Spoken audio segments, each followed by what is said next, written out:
108 సంవత్సరాల ఉస్మానియా యూనివర్సిటీ చరిత్రలో ఈ గడ్డ మీద ఒక్క దళితుడు కూడా వీసీ కాలేదు, వైస్ ఛాన్సలర్ కాలేకపోయింది. వాళ్ళ కుమార్ని ఒక దళిత బిడ్డని ఈరోజు మనం ఉస్మానియా యూనివర్సిటీ వైస్ ఛాన్సలర్గా చేసినాం.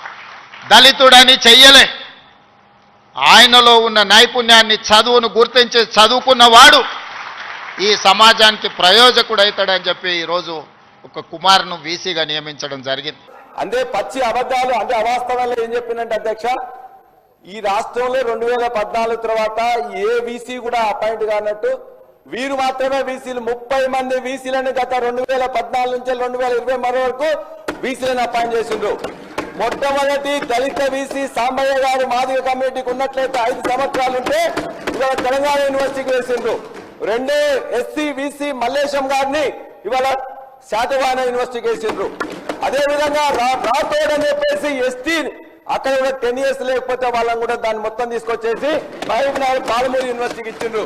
మీరు నిన్న పోయి కలియదిగినని చెప్పిన యూనివర్సిటీకి సబితా ఇందారెడ్డి గారు మంత్రిగా ఉండి మొత్తం కూడా ఉస్మానియా యూనివర్సిటీలో 4 అత్యంత పెద్ద బిల్డింగ్లు కట్టమే కాకుండా అంత ముందున్న మెస్ ఛార్జీలను 100% పెంచి ఆ యొక్క దానికి మొట్టమొదటిసారి ఆ యొక్క మహిళా యూనివర్సిటీకి ఒక దళిత వీసీని వేసింది.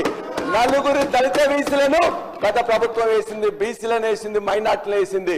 ఈ విధంగా పచ్చిగా అబద్ధాలు చెప్పేట్ల అధ్యక్ష, మొత్తం వైస్ ఛాన్సలర్లు 30 మందిని వేస్తే అందులో దళితులను 4 వేసింది కూడా ఇలా కేసీఆర్ గారి ప్రభుత్వం.